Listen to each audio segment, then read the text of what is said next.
So hello, good day. I am Alexandra Ashley M. Olsem, taking ECEA 104, Section B14, under Miss Rosemary Pellegrino, and this is my Laboratory 6, which is the SR implementation, shift, right, and left. So here is my SR flip-flop circuit making.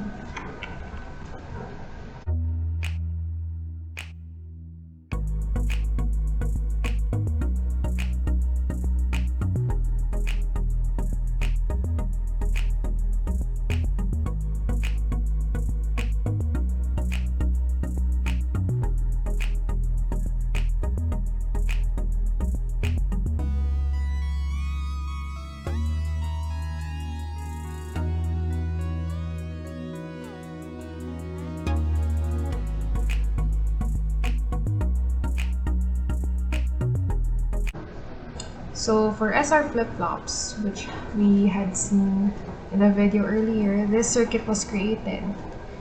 And for our inputs, we have S and R. For our outputs, we have Q and Q apostrophe. So if our inputs are 1 and 0, we will get also an output of 1 and 0. And that state will be Q is set to 1. For inputs 1 and 1, we will have 1 and 0, and that state will be a no change. So for input 0 and 1, we will also get an output of 0 and 1 with the state Q apostrophe is equals to 1 or is set to 1. Now for inputs 1 and 1, we will have an output of 0 and 1, which is a no change state. And lastly, seen in the picture, if our inputs are both 0, we will have an output of 1 for both Q and Q apostrophe, which state is invalid. So next, this will be my clock SR flip-flop circuit making.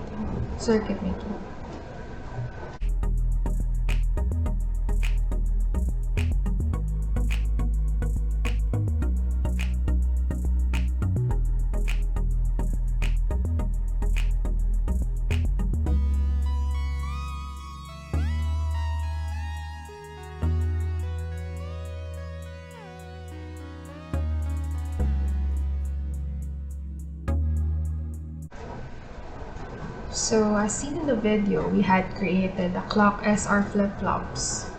So we first used the SR flip-flop and connected it to 2 more NAND gates and connected the inputs to the end of each input pins and included a clock block and connected that together, and we created our clock SR flip-flop. So for our clock, we use 0 here, so this is 0, and then we had an input of X and X, or let's say 0, and then we arrived at this no input value. So we retain the states for the first one and the second row, and it will be resetted if the clock is 1 and the inputs are 0 and 1, so therefore we get an output of 0, 1 for Q and Q apostrophe. So for the state set, we need the clock to be set to 1, for the S to set to 1, for the R to be set to 0, and we will have an output of 1 and 0.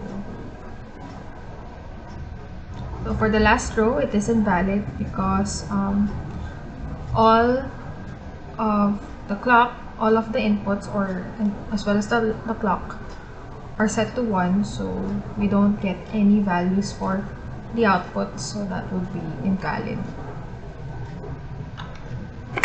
Next, for the SR shift right implementation circuit making.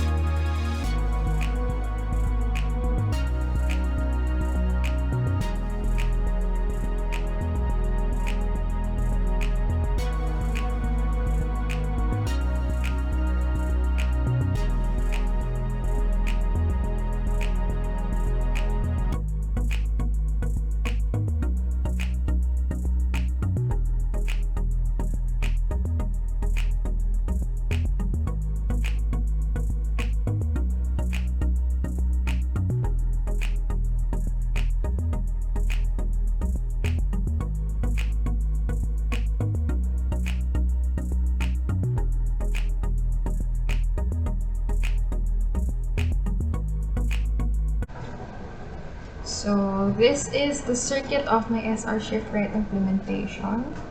So first I used five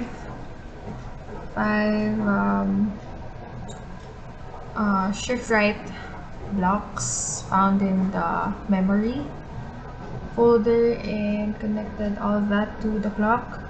This one here with an arrow connected to the clock here in this wire. And then I included a nut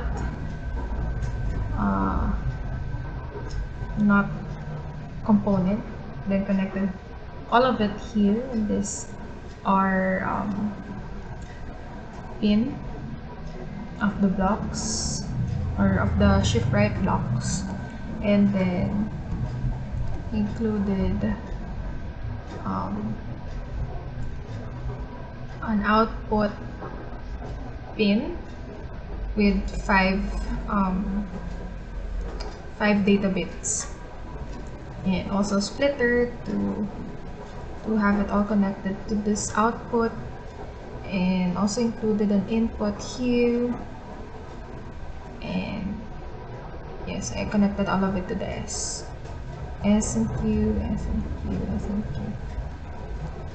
So there we have it. You can see here in this illustration that if data is in or serial in, and then there would be a shift right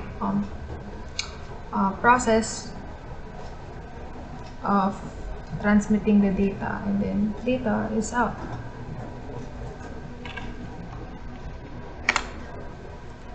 So next will be, and finally, my SR shift left implementation circuit making.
So for the SR shift left, it is also the same.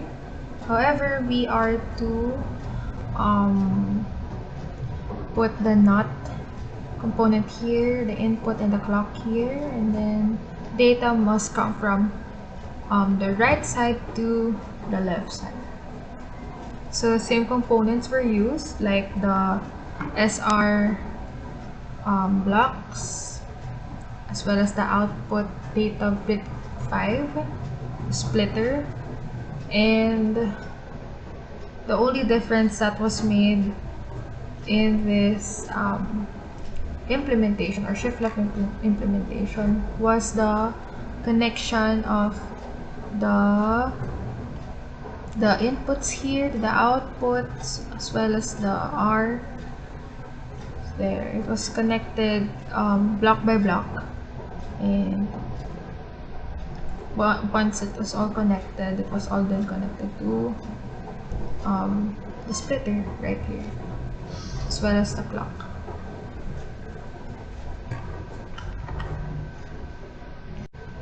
So that would be all. Thank you. This was my Laboratory 6 SR implementation shift right and left.